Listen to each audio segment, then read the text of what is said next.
In the desert world of Gunsmoke where survival outweighs morality, Vosh the Stampede, despite the constant tests, is guided by an impossible creed: love and peace.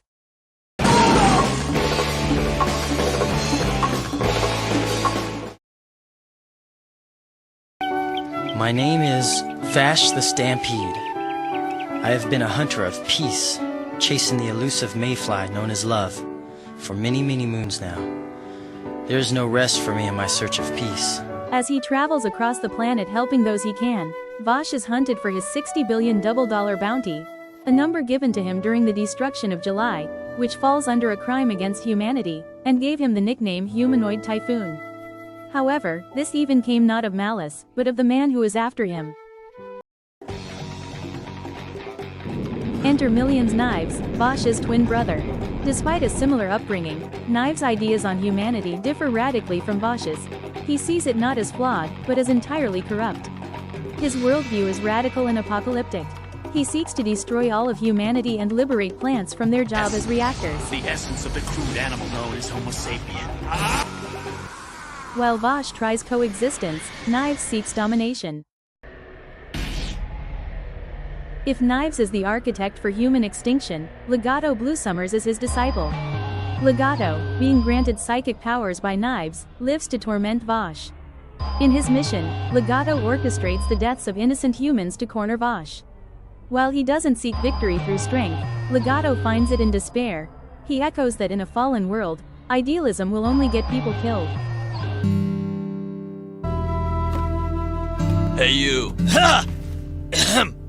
Well, praise the Lord, hello! And then there's Nicholas D. Wolfwood, a traveling priest who carries a giant cross-shaped gun.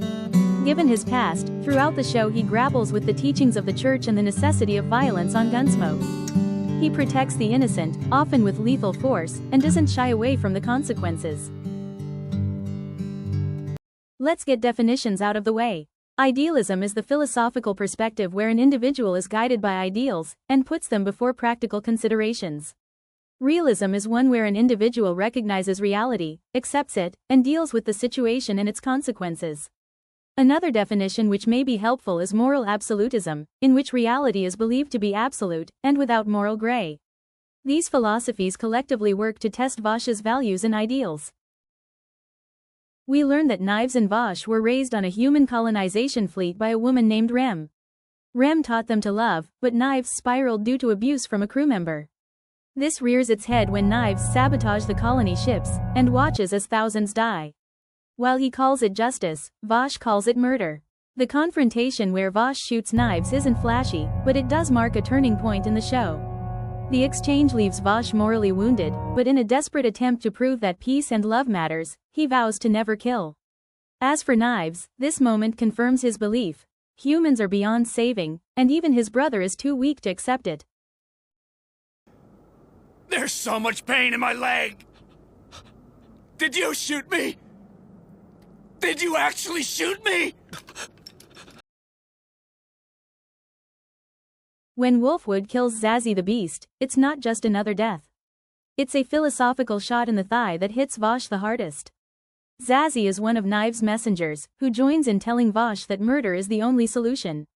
And when Zazie threatens a child, Wolfwood doesn't hesitate, he shoots. Wolfwood's decision was sound: save a life, and a threat. Vosh isn't angry at Wolfwood for killing, he's upset that someone had to carry his burden, so he could keep his hands clean. In this grim moment, Trigun reminds us that moral absolutism will always make someone pay the price. In episode 24, Vosh is cornered by Legato. Using his psychic powers, he threatens to have a crowd kill Vosh's friends if he doesn't kill him. There is no clever workaround or mercy. Vosh must choose between the belief that tethers him to Rem, and watching his friends be slaughtered. Vosh's pacifism is crushed by necessity. So he pulls the trigger. Like when he shoots Knives, it isn't flashy. When Vosh shoots Legato, there is no screaming and no music, he simply falls to the ground. What makes this scene so devastating is that he kills for the right reason, but still feels guilt. It is the final nail in the coffin of Vosh's philosophy.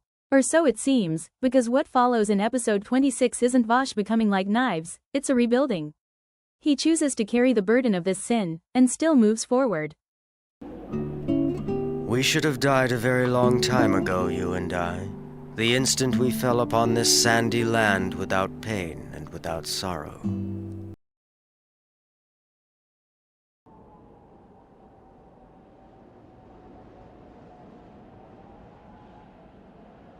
The humans treat you well? Did you have fun, dear brother?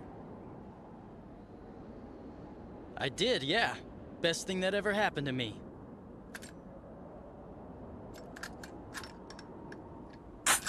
In this fight, Vash doesn't just dodge. He fights back. He's not fighting with mercy, but with resolve. He's not the passive idealist we met in episode 1, but he's not a killer either. He doesn't want revenge, or to win. Instead, he wants to prove that even after killing Legato, losing Wolfwood, and after everything Knives has done, there's still another way. Vash defeats Knives, but he doesn't kill him. His arc culminates in this final refusal. His ideals have been tested, shattered, and stitched together. This time, they're not naive, they're earned. Vash isn't idealistic because he's blind to the world's cruelty. He's idealistic because he's seen it all, and still chooses love over hate.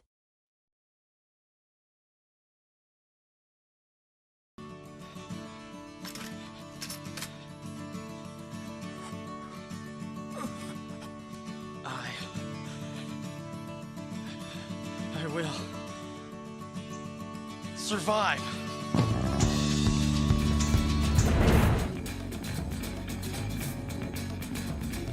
Vash the Stampede is the impossible man, a pacifist in a world of guns, one who refuses to kill, and a clown masking a century of trauma.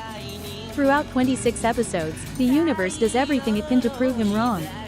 Zazzy's manipulation, Wolfwood's compromises, Legato's sadistic trap, and the brother who burned it all down.